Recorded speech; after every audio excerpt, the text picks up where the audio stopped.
Hey guys, how's it going? Superhero here. So welcome back to Tamer Guide version 2.0, where she's just actually bored. So okay guys, so today we're just gonna go over everything. This is an update from the previous Tamer video, and this is kind of how I'm playing Tamer. I don't really know if this is a be-all end-all guide or anything. This is how I operate with the Tamer. There's so many different ways to play her. There's so many different variations or whatever. You can literally cancel pretty much everything into everything, so you can kind of like interrupt your moves anywhere in between and whatnot.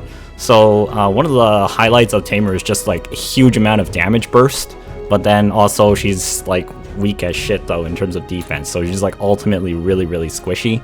Not really a class you would be picking for group fights. She does have the strongest, probably 100% skill in the game, which is the all-around spinner. This thing will literally delete people instantly. I mean, if you're playing it just to do that, then sure, why not? Why the hell not? Other than that, her damage is pretty high, but survivability is like really low, and there's a lot of unreliable clunkiness to some of her skills that are really discouraging in some sense. But I'm gonna go through all the skills right now. These are just like the ways I play, so don't really take it like as concrete. Always try and investigate and, you know, learn different things yourselves that I might not even know, because this class is also very complicated. In terms of like actions per minute, I don't know, somewhere from like just freaking cardiac arrest on your hands or something. That's the level of which it is. I don't really like grinding too much because it is actually a lot of actions per minute to play Tamer properly and actually efficiently and very well.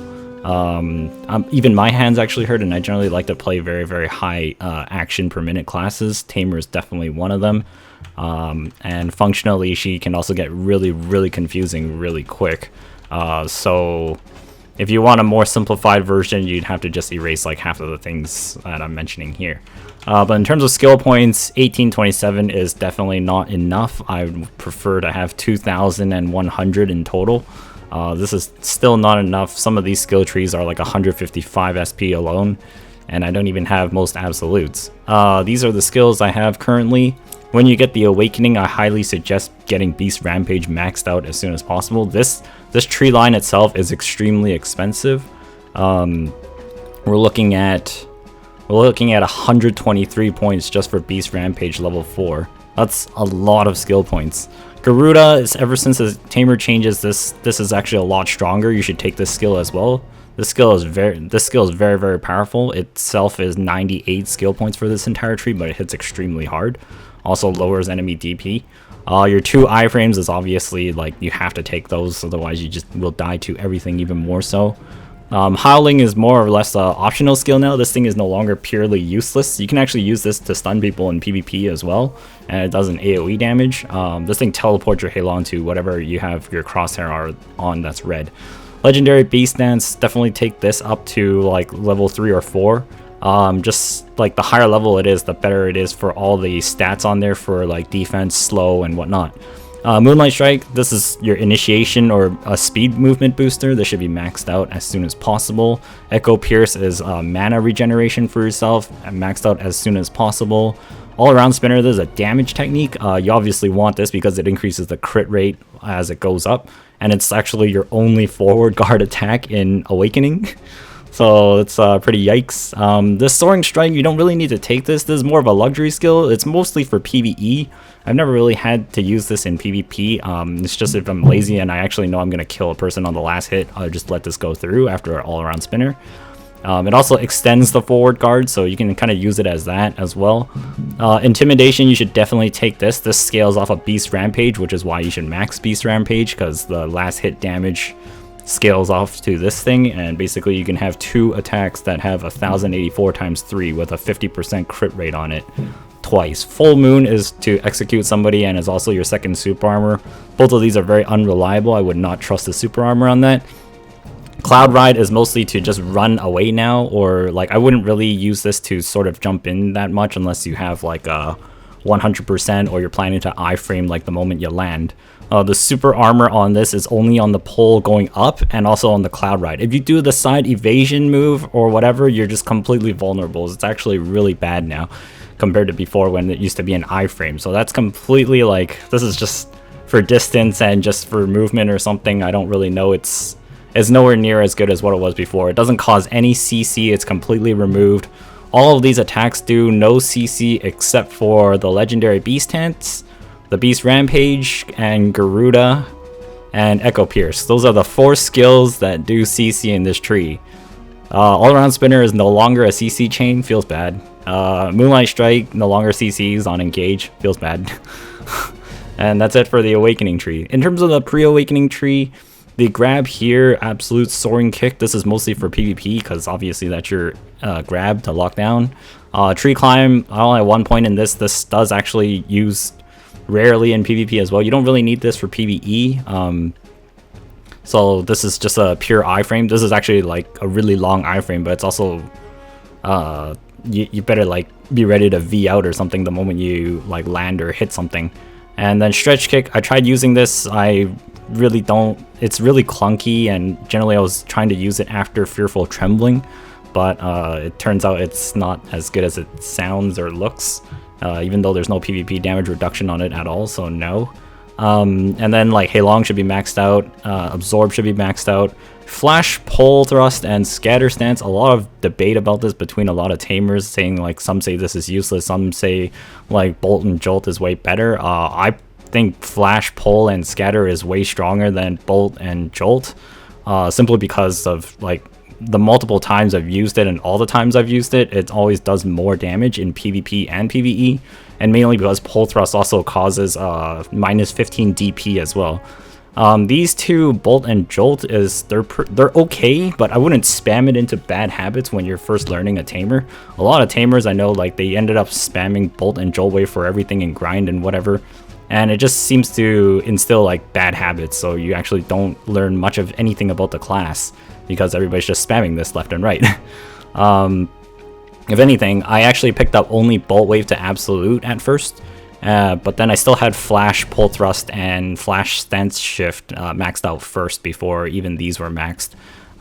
You should at least have Boltwave up to like the ultimate, just for the faster one. Joltwave, if you ask me, you can ignore this. I didn't take this until I had like 1700 skill points, so there's a reason behind that, because you can actually get a lot more damage out with just Boltwave without you needing Joltwave, and you can save your skill points for something else.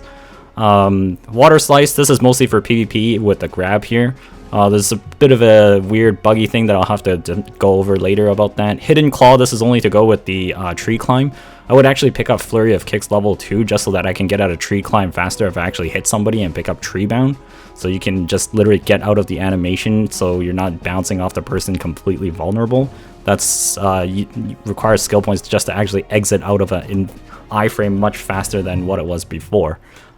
Spray Scratch, I would actually pick this up as well because this lets me use scratches midair. So if you use the evasion jump, which you get an iframe at the beginning and then you go straight into a super armor, that entire animation frame there will actually render you like unCCable. But that's a lot of work on your fingers as well. So it actually gets quite confusing with that. I don't actually know what this does, the Flow Scatter Stance. It says Boltwave can be used during the attack, but it's already really fast, and I don't know if this messes anything up. I'll actually probably take it out just to figure out if that does anything. I can actually take out Air Lightning here as well. Air Lightning, I grabbed it just because you can Void Lightning in midair, and if you actually like accidentally tap somebody with it, you can slow them down by a lot. It's 20% attack speed slow. And Void Lightning, you should at least take it up to the 4th level here. Absolute is definitely something you want eventually. This is for PvP and also for self-defense, as well as slowing down mobs. It can help you. Sometimes you just have to tag the mobs with it. You don't have to channel it, just literally press it once. Whiplash, the numbers here look pretty good, but it's the amount of skill points needed to get there, and the attack animation takes forever to go through all 6 hits, so I don't really know how this operates yet, and I also locked it because it always seems to pause my tamer from being fluid and mobile. Technically it is pretty strong when you have enough gear, but I don't use it early on, nor have I really ever used it. Throat Burn I locked because this just actually messes up with all around spinner, so I never really use this unless they let that be hotkeyable. Trample, I actually have this just unlocked for sometimes I just want to transition out of memory in the mid of heat of combat, and it actually could save your life. Eventually, I do want this at absolute sometime down the road. Lightning of Earth, don't really know what to use with this. It's mostly just for PvE. I would not use this in PvP. Surging Tide, there's a lot of people that use this. I don't actually use this. I don't know why. It's a lot of skill points, and I find the skill to be functionally really slow. Doesn't really matter about like what the numbers say if the attacks are really slow, and it's also a negative accuracy thing, so chances are like you might even miss half the attacks on whatever you're aiming it at. You can also control this attack with mouse movement and curve the things around, but that's also an extra lot of work for you. We have Fearful Trembling here. Fearful Trembling here is definitely a skill you want to take up to at least this level here, number 6, and obviously you want to take the Absolute sometime down the road. I still don't have Absolute, and it's actually really awful. Absolute is absolutely required. Now this thing gains a 50% crit rate at absolute, and also rolls an extra 2 multiplier on top of the previous rank, which is a huge damage burst. This is mostly for PvP. I don't use this in PvE, though that number is extremely high. I'm pretty sure eventually this is the next skill I'm going to get, or next to Void Lightning. Absolute Void Lightning actually has an attack range increase, so the bubble is actually slightly larger, and it is noticeable, but it's not like enormously larger, but it is a huge significant notable range, and if you can have more AoE, of course you would want more AoE. Outward Claw, I have this maxed. I use this in PvE and PvP all the time, mostly for the buffs and everything else, skill add-on buffs. This thing actually hits really hard. Contrary, I don't know why so many tamers don't actually use this. This thing is a nice burst of damage out of nowhere. Followed into, you can cancel this into like flash or jolt or boltwave, or vice versa. If you don't do the second hit is air smash, but it's actually harder unless the first hit actually causes the floating. Something to do with water slice there. I'll go over it later why that sort of doesn't work anymore from what it used to be in the older video. Absolute Scratch, I also want this probably somewhere down the road, just because this affects like when I'm running out with the Hidden Claw and the spray Scratch down the road somewhere down the way for that. So I don't have that right now. And also Roaring, I want this eventually up to Absolute just for PvE. Mostly Roaring is actually mostly for PvE, and eventually there's like a ridiculous thing you could do with that. In terms of the rage skills, you should probably lock the rage innate, because I don't know what the difference is other than that you lose 25% cast and attack speed, because the developers, I don't know what the hell they're thinking. This, like, the innate one gives you 30 AP on the 100%, and the 100% gives you 30 AP and 25% attack speed. So why would I ever take the innate one when the innate one actually is worse than the common one? So, you know, go figure.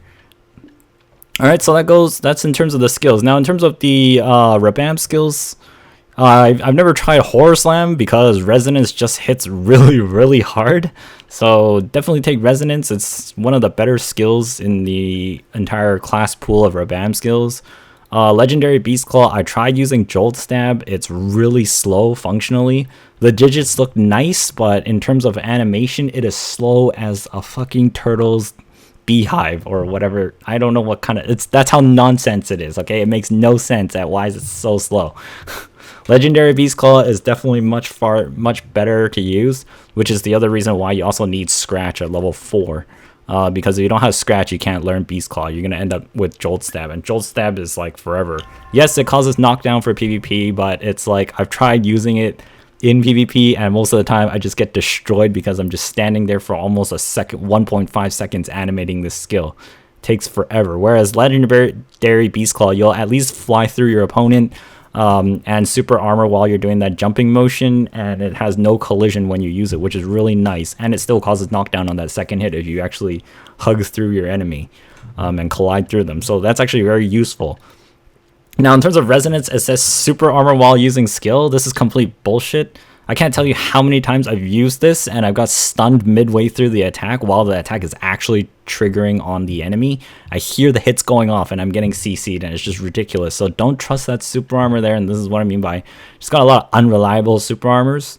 Legendary Beast Pirate says super armor while using skill. This thing maybe lasts for like 0.1 seconds at the beginning of the dash. At the end of it, there's no super armor at all. You're absolutely vulnerable, very dangerous. Same with this, the Moonlight Strike, the moment you hit or swing, that super armor is done. Full Moon, the moment the rod is literally aimed at the sky, at the end of the animation, the super armor is gone. There's no bleed over, nothing at all. It's just absolutely nothing. So in terms of defense, there's really nothing in the Awakening tree that will functionally sort of save you other than these 2 iframes. And in terms of pre-awakening, the only way you're going to catch most things or have super armor is when you're channeling Void Lightning straight into a Fearful Trembling. These 2 will bind together back to back. So these are actually like your most 2 reliable super armors, and also your CC catchers for like 360 AoEs in terms of the skill sets. Alright, so I just tested Scatter Stance. There's really no difference with the speed in terms of the skill here, so I don't know what this is for. You can save yourself the 5 skill points, sure, why not? And here we go. So in terms of like skill demonstration, you should be able to rotate about anywhere from 12 to like 18 skills in a span of like 5-6 seconds. So that's a lot of finger work, obviously, and it's gonna hurt your fingers after a while if you actually keep practicing that much. But obviously, like, that's a bit of a menacing level of actions per minute. In terms of a grab combo, you should be able to throw about 10 to 12 skills at your enemy foe in a span of like 2-3 seconds. If you want to do that, it looks like this.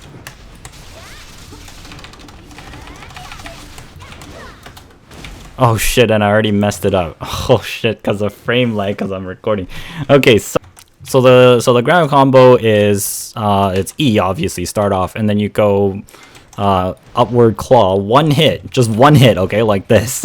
Not 2. 2 is if you're expecting to juggle them. If you're gonna juggle them, you probably shouldn't have grabbed them. You should probably stun the person first, just off the bat with anything. It could be like a stiffness or whatever, and then I don't know, you can shift in and then launch them like that, and then you go forward with that. So that's how you move distance, because when you launch somebody with the upward claw, they're going to be too far away from you, but if you do an upward claw, you can actually cancel it with a flash. So you can actually come out of the second hit much faster. That's one of the few skills that you can get out of the second hit of upward claw, is flash. And then also Void Lightning also works to get you out really quick. And then also Bolt Claw and Joltwave. Boltwave and Joltwave will also get you out really quick, but mostly just Boltwave. Joltwave is not necessarily really there, but so grab combo is you grab and then upward claw once and then flash, and then you should be 1 hit into Jolt, into the Resonance, into your legendary Beast Claw, and then from the Beast Claw, to get out of that faster, since flash will be on cooldown from that, you have to use 1 Jolt Wave. And the second Jolt Wave's not going to do anything. It's really just to get you out of there, and then you have to Moonlight Strike into your opponent back again to regain that distance that you jumped away from your opponent, and then also into a Full Moon into a Echo Pierce, and then try and tag your opponent with a Vermilion Bird with a 360 at that point, because it comes out very fast. All of that should connect, and it's a huge amount of finger work on yourself.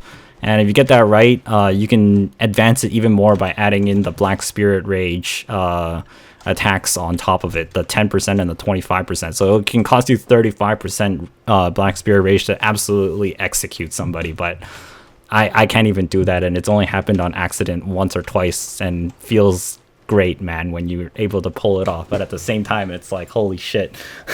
You get so confused if you mess up anywhere along the way. So here it is.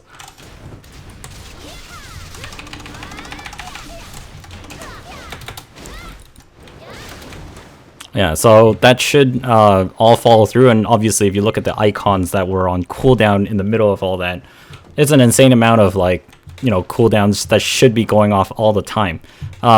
So in terms of PvE combat, you should be using your sidestep as a form of distance movement. The iframe here is like distance movement, and it involves a lot of camera twisting, because that's one way to move a little bit faster. You can also use Moonlight Strike and then cancel it straight into a Legendary Beast Dance, or Legendary Beast Power, whatever, the charge. I'm just going to call it charge from now on. So you just Moonlight Strike into a charge, and then it functionally moves you a little bit faster than usual.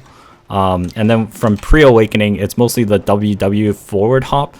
Make sure you set a key for yourself in the controls to bind something to evasion WW for this. I have it on X because it's just comfortable for me. Other people have it on maybe even W itself or Q, because they don't really Q block anymore with Tamer, but it's also a little weird. So they have to map that key somewhere else, otherwise they won't be able to use Void Lightning or Shift or whatever. Some people use it as C as well for C swap, or they have it to a different key. Whichever one works for you, just at least map that key somewhere so you can actually forward evade like this all the time. And then make sure you also quick slot Moonlight Strike. Quick slotting Moonlight Strike, because this used to not be able to be quick slottable. This is a weapon switch now. On top of that, the other weapon switch is the Leaves Dropping and Flow Gust. So these two are weapon switchers, but so doing a side evasion in pre-awakening now will eventually switch you into awakening. To switch back to pre-awakening really quickly, you have to use joltwave like this from the sidestep, just so that you stay in pre-awakening. But that means you also have to keep an eye on your cooldowns too, because if you don't know your cooldowns, you're gonna get confused, and then you'll be thinking you're in pre-awakening, but you're trying to pull off an awakening move, or you're trying to do an awakening move and then you accidentally jolt wave, and then you're trying to do a pre-awakening move. And this is what I mean. Just even describing it sounds confusing. It's just real Confucius here. So that's one of the harder things about Tamer of getting used to. And then also in terms of like, if you're in the middle of an attack and you want to switch right back, if you're in the middle of an attack from pre-awakening and you want to switch right back into awakening, there's a quick burst move from jolt wave into Moonlight Strike. When you do jolt wave into Moonlight Strike, there's like almost zero delay in between there. You can literally snap the two skills together and they will both register on top of the opponent in like literally microseconds. You just have to press the buttons fast enough or just back to back. Okay, and then like both of the skills will just come off instantly. If you do jolt wave, the second hit, there's a smaller delay that comes out before you can actually do a Moonlight Strike. It's literally like, we're talking tenths of a second here, and it's very important because if you want the most damage output, you need to figure out when to choose between the two, which is what I mean by like there's very many different ways to play Tamer, and trying to figure out all the different methods at when the situation calls for it really depends on your mastery with playing Tamer. So it gets really awful and really, really difficult if you actually want like the most damage out of like the class. So that's just something to keep in mind about. So this is what I mean by like, you don't necessarily need absolute jolt wave yet until you have like these other skills maxed out, in my opinion. So I mean, that's entirely up to you how you want to build the Tamer for yourself.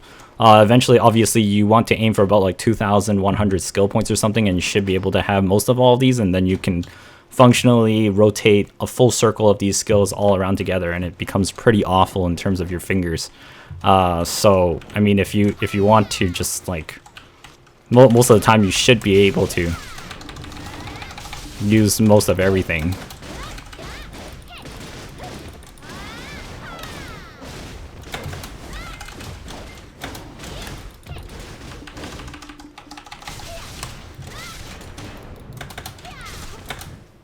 Okay, so that's like some skills there where you just spam pretty much a lot of everything without having most things on cooldown. Another thing is flash and pole thrust can also always change into either an echo thrust, or you can also go straight into all around spinner from it. The same goes with resonance. Resonance doesn't really say that you can use it after you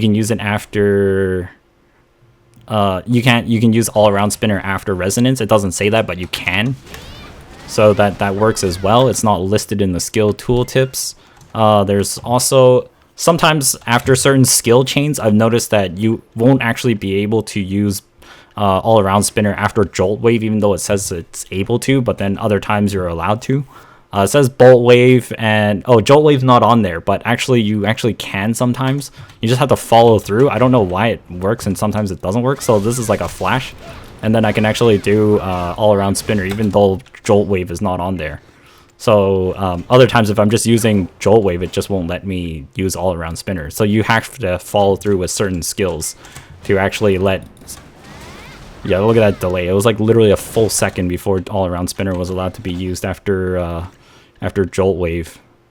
So if I use flash though, for instance, and I use bolt jolt after that, I can actually like all-around spinner right away, as opposed to if I just did bolt and jolt, but I can't all-around spinner afterwards.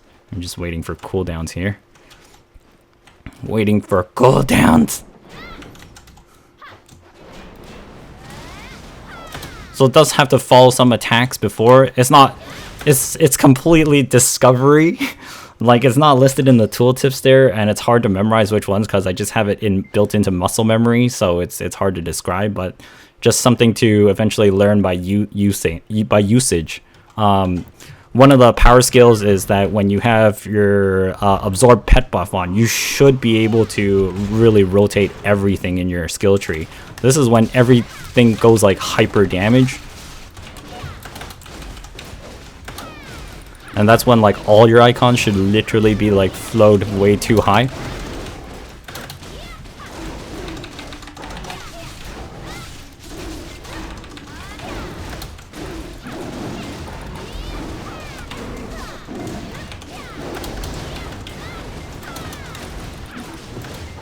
Okay, and that's pretty much like your skill rotation. You should be able to rotate like everything when you have your absorb Heilang buff on, and it becomes pretty scary. Like that's when you have a literal overpower boost against like your foes. Obviously, when you die, you lose all of it. And also using Berserk is also good as an alternative trade-off. The Z buff does not stack with the Heilang absorb buff. If you take a Z buff when you use absorb Heilang, it'll remove the attack speed and the AP buff. So you won't get double, but if you use the Echo Pierce Black Spirit Rage, you will get a AP buff that stacks on top of all of that, because it's considered Black Spirit Rage AP from skills for some reason. I don't know. So you can actually get an extra 10 on top of like the current AP that you have. So if I Z buff, I can actually stack the Echo Pierce's bonus 10 AP on top of that for an extra 20 seconds. So we're gonna just go over the Black Spirit Rages as well, these skills. Moonlight Strike, I definitely would highly encourage getting yourself familiar at how to use this. This is actually very good for those 2 extra hits, and the attack range goes up, so the engagement range with this goes a lot faster. And because you have to hold right click or whatever, or press right click while you're holding W and F, using Full Moon might become a little bit confusing in the mind. Echo Pierce is also very, very strange to use. You have to hold spacebar and press right mouse button in certain situations, but I've never had the hold left mouse button. Let's see if that works. Oh, that works as well. So literally what the tooltip says, you hold spacebar and you press right mouse button in certain situations to trigger Echo Pierce, or you can hold left mouse, right mouse button together and press space to trigger it. So your fingers now have to have a hold delay as well if you want to trigger this off. This is actually very worth using because it's only 25% Black Spirit Rage, lowers your target's AP and gives you a 10 extra AP. When you also do like your iframes, you're also getting a power boost to your 16 AP as well. So overall, like, you have to circulate your iframes as well, because that also gives you a power boost. And the other reason why I rotate so many skills in such a short amount of times is that I actually activate almost all 6 of my skill add-ons all at once within their time frames to be used against your target. So which is why it's a lot of work to play Tamer. Flash, I used to have mana regen on this. Mana regen on Flash is absolutely usable for PvE, for skill add-ons. And then if you use Resonance in a crowd, you'll get all your MP back. So Flash skill add-on and Resonance will make you pretty much almost not need MP pots on the field anymore, which is finally great because like Tamers are so MP starved in terms of PvE that when you have these 2 combined, that's when you don't need it anymore. Kind of sucks that you have to put a skill add-on on Flash in order for this to work out. And you also need more enemies. So actually, the more you kite, the better it is. The less enemies you're fighting, like, is actually worse for the Tamer. So that's another thing to keep in mind. And finally, the Garuda. This 50% Black Spirit Rage it's okay. I mean, the good thing is that it gives super armor. It hits pretty freaking hard there. But I don't know if it really does not feel like it's worth the 50% unless you're actually, you're gonna like kill the person with this on. Because I'd rather at 50%, I'd rather save it for the 100% blow away. Other than that, I would definitely frequently use the Moonlight Strike and Echo Pierce very, very often. The ultimate Echo Pierce, I would actually let this be unlocked when I'm doing PvE. I'm not too much of a fan of it for PvP though. Yes, you do get more hits on the target up front, but the multiplier is actually lower. It does help with the regen by quite a bit when you stab an opponent with it, because all 6 hits will be landed on whatever you connect with instead of only half of it. But then when I lock this as well, when you unlock this as well, the animation is also quite a bit slower.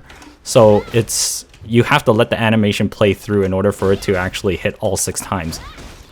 You notice like there's 1 hit and then there's a 2 hit there. So on the second hit, you might actually lose it if you actually like cancel it with something else. So like that's only half the damage and it's not even like not even done. Whereas if you unlock it, it'll hit both directions really quick before you can even cancel it. And it's far faster. So, take your pick at which one you want to use. I've kept it on this to be locked for both PvE and PvP, so might actually make more sense for me to just unspec it, but it's only 3 skill points, so it really doesn't matter. But I do have it locked until like I actually have no mana potions, then I actually start using it like this, and you'll notice like the MP bar recovers like so much more when it's all concentrated into the front. The Black Spear Rage itself is like all frontal hit as well. It is a lower multiplier, but it does hit 3 times more on the multiplier, so it does hit very hard, and you get a 10 AP buff. Whereas the ultimate Echo Pierce, that 540x6, it's not enough for me to justify where I want to keep it on. That's for myself. This is entirely a preferential thing, and also the multipliers are higher too. So that means if you have higher AP, the damage will scale a lot higher against people stacking a lot of DR. So if they don't stack a lot of DR and you have a lot of accuracy, you can probably destroy somebody with this with the 540x6. But if they have a lot of damage reduction, then you probably want to lock this so your scales hit higher. But God knows, you have no idea what the hell your opponent's wearing. Nobody knows. For all you know, they could be in farmer's clothes with pen cadre rings. Who knows?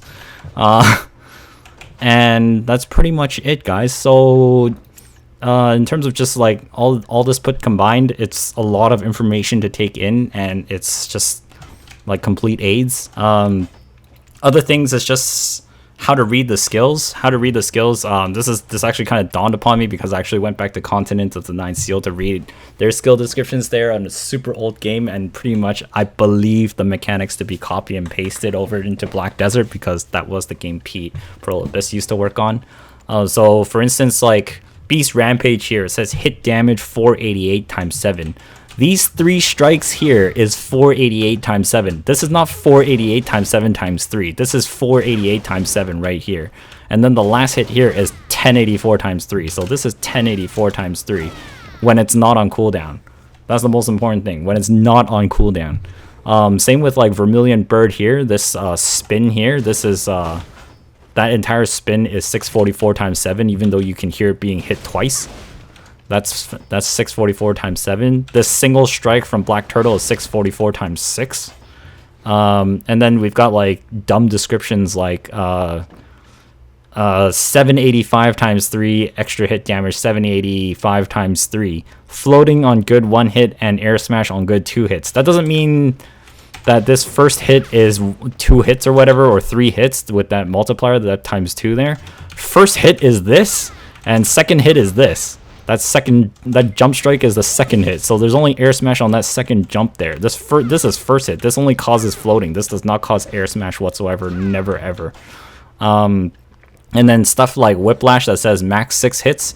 It means she can use this 6 times, but I don't have that skill. So at base it says max 3 hits, so that means she can only do this 3 times. Every single time it will do pretty much the damage stated there, 169 times 2. So that means at absolute, every single strike is 975 times 3, and she will spam it 6 times, up to 6 times. Which is what I mean by like, that's a lot of damage in terms of the skills, and just in terms of reading it functionally. A lot of people read this and it makes no sense to any beginner. So max 6 hits does not mean max 6 targets. It means she's gonna do it 6 times. So apply that to every other class that you've played and know about. Lan's Deadly Dance is the same thing. You can hit a person like 6 times or something with that spin. Very, very actually deadly, one of her hardest hitters. But this video is about Tamer. So that's just something to keep in mind if you have down smashes or air smashes with attacks like that. The wording of hits and extra hits and good hits or bad hits or whatever is really stupid. They should actually say like this is like on floating on strike 1 and float and air smash on strike 2, and then it should say like this thing hits 3 times for each one, because it says hit damage times 3 and extra hit damage times 3. It's just a goddamn freaking headache. Okay, so like you'll notice my buff bar is like pretty much empty, so when I use like the whole grab combo, you should be able to get everything.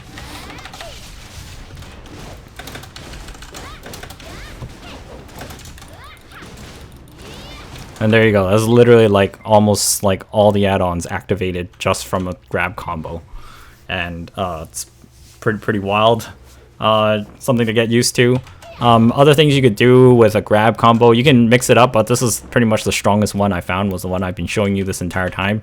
Other times you can just grab this person and just like, you know, flash and then just launch them again once they're on the floor. You do have to wait a little bit because since you can do the same CCs to the person over and over of the same kind now, it's a lot weirder now. Like you can have floating and floating or knockdown and knockdown or whatever. It's just there's no order. You can only CC a person twice. In terms of that grab combo, you'll notice at the end it's a Moonlight Strike at the end, and then a full moon into Echo Pierce, and then possibly either Vermilion Bird or Garuda.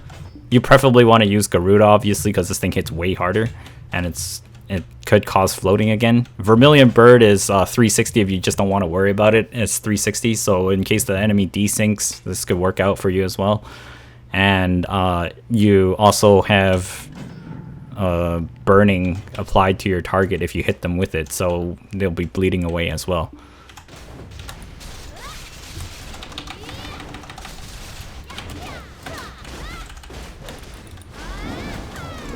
So right at the end there, you'll notice that you have the Moonlight Strike, which you should be able to do with, if you have it quick slotted, you can press the quick slot, and if you're holding the F key as well, and you press right mouse button as it's going off, you can add the 10% Spirit Rage while your target's down on the floor, and then afterwards, you have to left click into the full moon, and then hold spacebar into the Echo Pierce and hold it, and then press right mouse button at the same time, all as that animation is going through, to have the Black Spirit Rage on both skills, which will hit your target extremely hard. But to pull that off is freaking near insane impossible, but it is doable.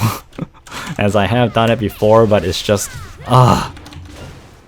it takes a lot of practice, and I haven't really practiced it, and I have pulled it off a few times, and just because I was like, oh my goodness.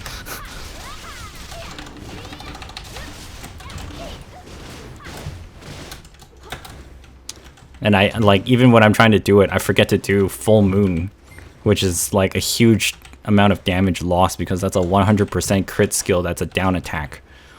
Okay, so you know, good luck with that. That's one of the problems. Is there you go. You should hear that ringing noise when you full moon strike with a Black Spirit Rage, and you'll have that red glow. The other thing is, like, you have to press that before you collide. If you collide with the opponent, it's not gonna work, which is also really hard, because after the legendary beast dance, you'll notice how far you are away from the target, and you're doing a shift left mouse button cancel to get out of it faster from the legendary beast dance, so that you can actually full moon strike. So you can do Moonlight Strike faster. Oh shit, my fucking brain trying to explain this. Like, I was just fucking trying to teach this is insane, but it's just like, it makes a lot of sense to me, but it's just, I don't know if this is registering to you. Oh shit. One thing I forgot to mention is the sidestep. The upward claw can actually be cancelled with a sidestep. Just upward claw and then sidestep like that, just to get out. Sometimes you might be able to lift your opponent really quickly just like this, and then just sidestep out of it and quickly go into boltwave or joltwave. I'm just gonna call it the first hit of that combo. So you just one hit like that. It'll actually trigger as an air attack too if you're fast enough. As you can see here, you can get air attack all critical on that on mobs or players or whatever if you for whatever reason you deem it dangerous to continue your grab combo on whatever person that gets caught with it. And then the other thing is you can also reposition yourself actually quite far from doing this too.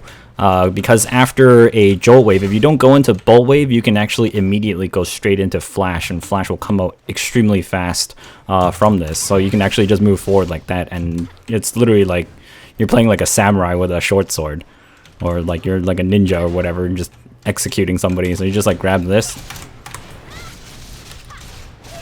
and you can actually kind of flow around like that, since flash actually pushes you forward a little bit too. So that's another way to actually move around, albeit it's really difficult on your fingers. Well, the distance of movement on that is actually quite far. That's just another thing to keep in mind.